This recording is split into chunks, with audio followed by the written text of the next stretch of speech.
to your Voice in Power Hour on the My Voice in Power show for Unity Live Radio.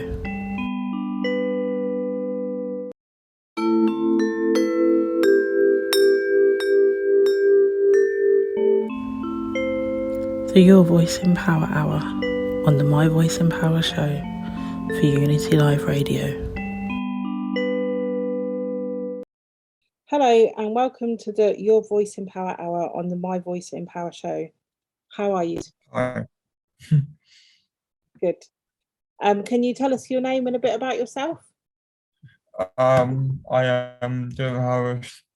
I am a T38 power athlete who runs for Reading AC. My events are 100, 200 and 400 meters. Personally, my favorite is the 400, even though it is a killer, but it is my best event. You prefer the longest one? Yes, the 400 is my best event. Okay, so have you got any medals and stuff like that in it? I represented Great Britain in the European Championship in 2016. I won many medals at Barclays Champs, England Champs, and I went across Europe, such as Tenerife for a warm training camp, as well as Portugal. I also competed in a power athlete Grand Prix in Paris, France. Wow, so you've been traveling lots of places then? Yes. What was it like in France?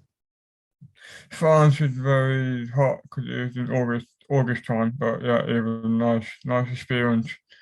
I wore my covered vest during the 400 meter race. It was against many athletes around the world. I think it was the same classification as I am as well. Okay, and what about when you went to Tenerife? Tenerife was basically like a warm training camp, especially when it's cold here in the UK.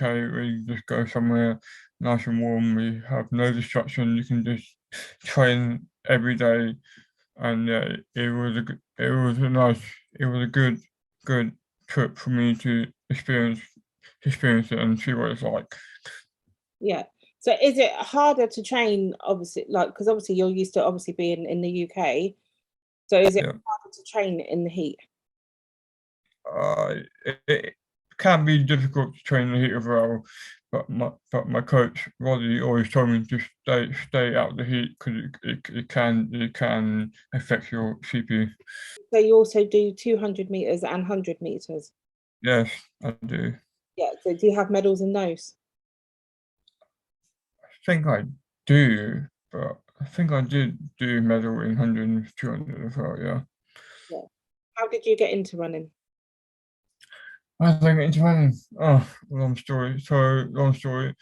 Before I started running, I started playing probably about 6 till about 15. I started playing football before I started doing running.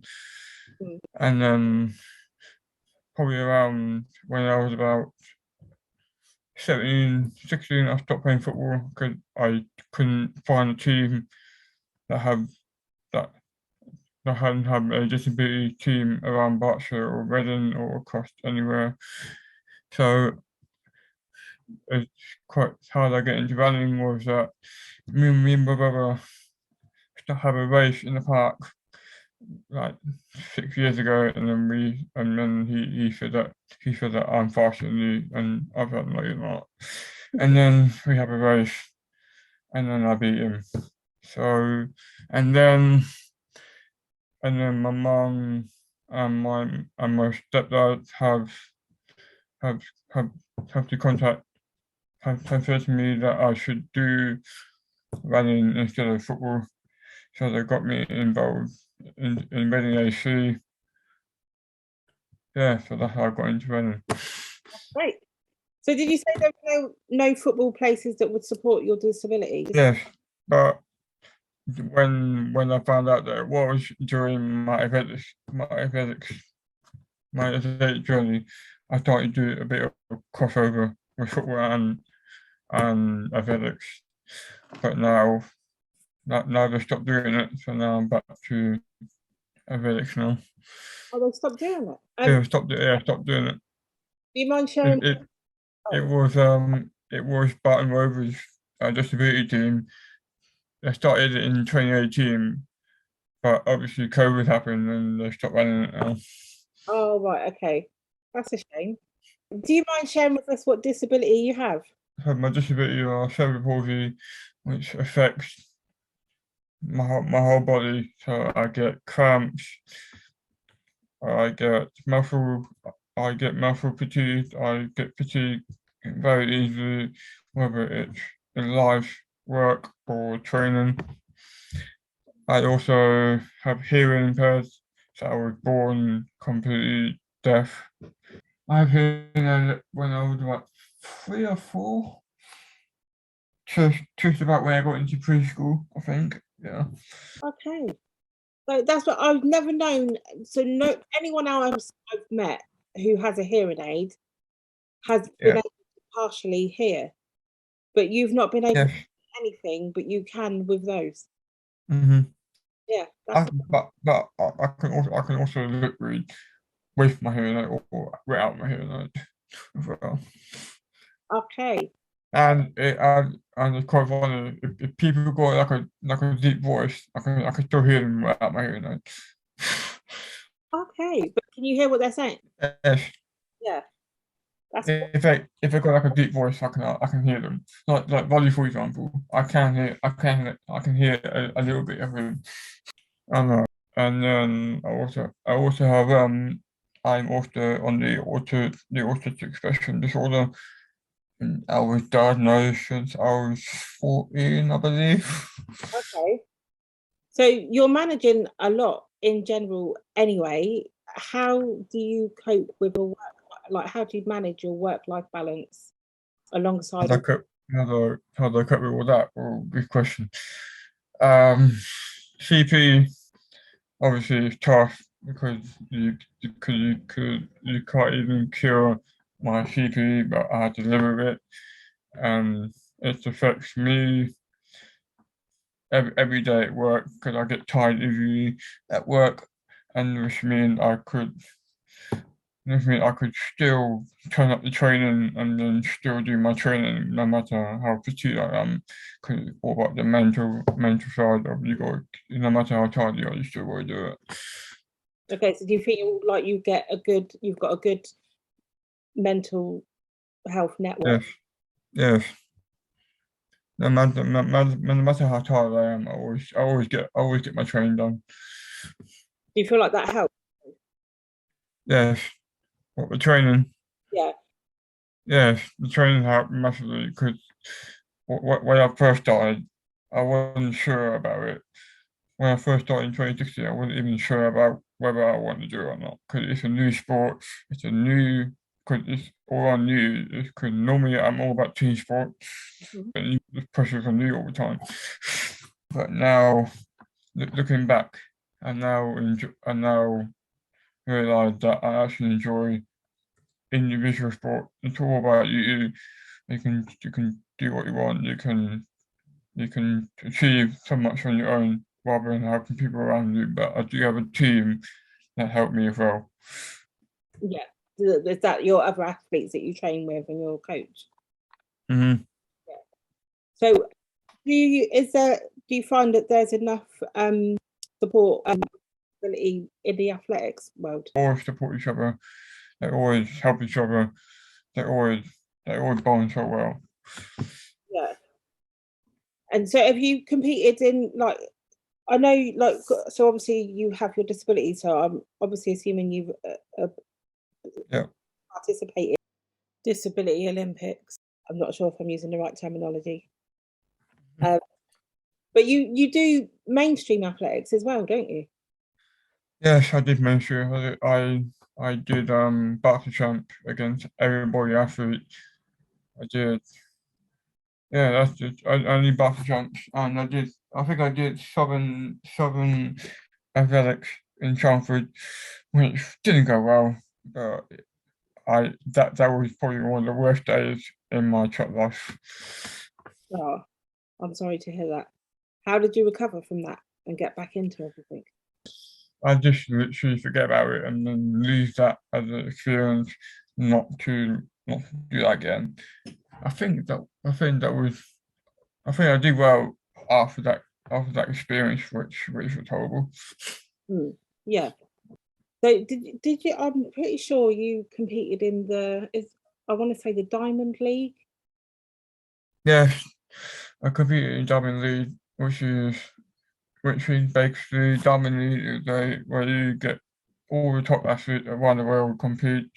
America, France, Doha, and stuff like that. So I've never win points or win the trophy, but my Diamond League experience was in Newcastle, which was a long way from where I am at the moment, but Yeah, it was worth it. good. Going back to the Gateshead in the Diamond League, I think that was a nice experience for me to have because I get to travel up on my own from Reading to Gateshead, got to the hotel all by myself, got through everything that I want, that got through my warm-ups, my drills, and yeah, all by myself. And not to sit in the room with all the other athletes as well. Yeah. So you went by yourself. So that in itself, was that an achievement for you even before competing in the race? Yeah, could be. So I can just have my own time and just realise what I've done so far to achieve where I come from, starting from a park to Darwin League. Yeah. But where did you come in the Diamond League?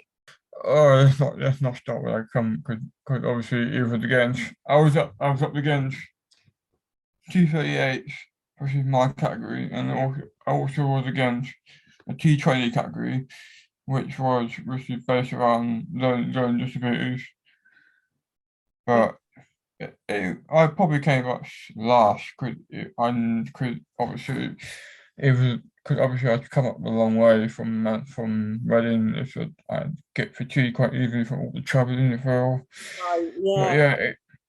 yeah, it probably I just because I remember what you said to me before I went, just go out there and enjoy it. Don't worry about the time, just go out there and enjoy it. That's right. Yeah.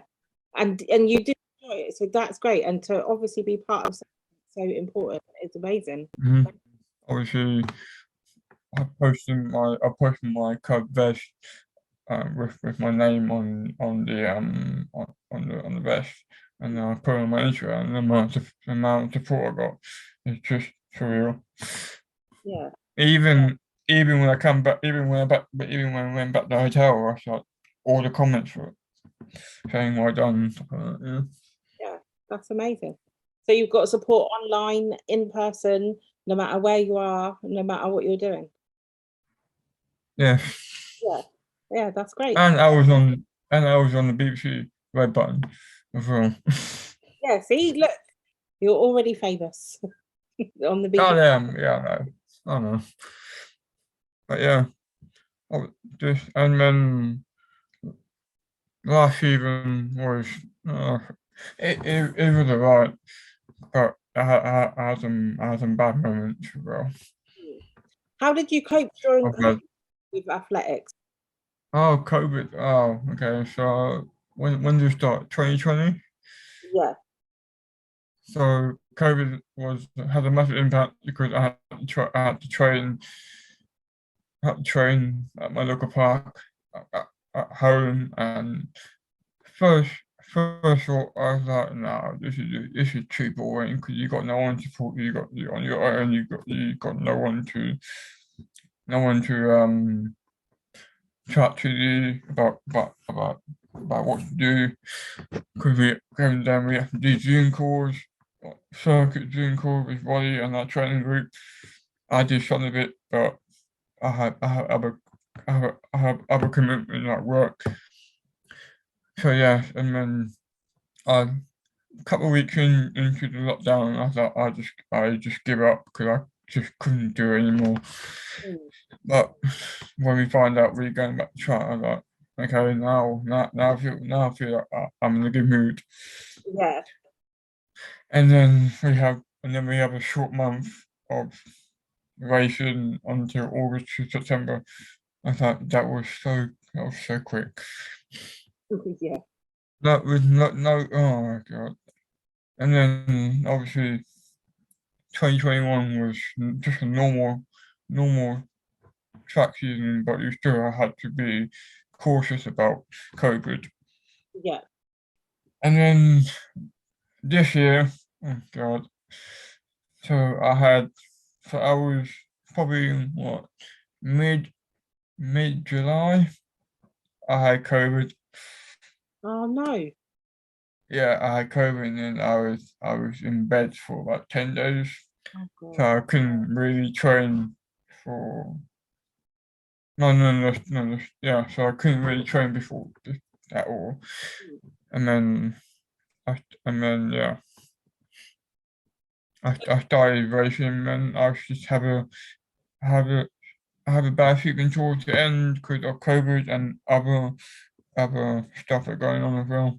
Okay. But you come out of it the other side. How long did it take you to get back into training after COVID? After COVID, 2 weeks. I think no, because obviously I started very lightly, but it took me about 3 weeks to get back into full training. But you're all back up and running now then. Yeah, no, Yeah. yeah, I just couldn't believe how much I achieved for those 6 years of just starting from the park to now. I was with two coaches. One of them, he was a good coach, and then move on to join. Yeah. And then join Stoddart. He was a good coach. And then Roddy came along. Yeah. We started using it because obviously Roddy worked with join together, and he started to do some. Roddy started to do some S&C training with me, and some of the stuff that he does when I first started, I was like, no, I can't do this. I never able to do that. I never able to do all these weights and stuff like that. Looking back now, okay, I can do it. That's amazing. Even even with the disability I have as well. Yeah. I'm much more fitter, stronger, healthier, and than I was about before I started athletics. That's great. So do you have any advice that you would give to anybody with or without a disability who would like to get into running? Just don't give up, no matter how hard it is, because wherever your disability is, just try and do what you can, and just trust the process. It always could be hard days, whether you fatigued or can't do it anymore because disability is so hard. You can't cure it, but you just got to live with it and just carry on. Right.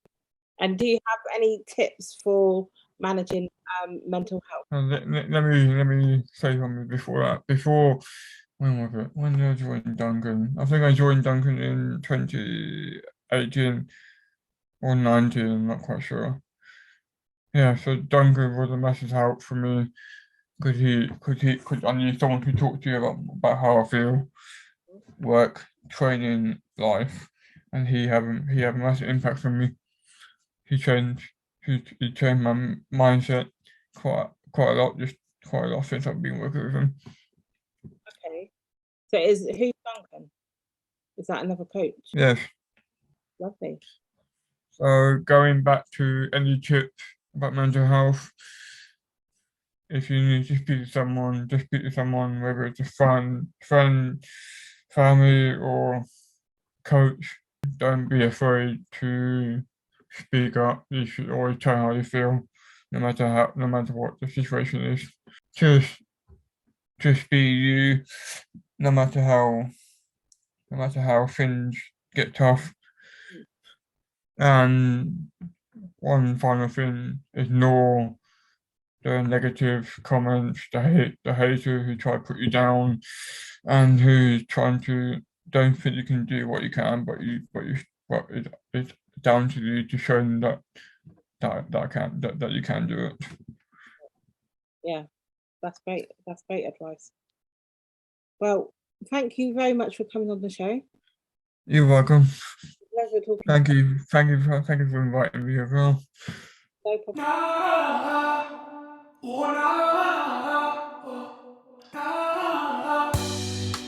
If you would like your voice to be heard on the Your Voice in Power Hour, then why not get in touch with me at myvoiceinpower@outlook.com.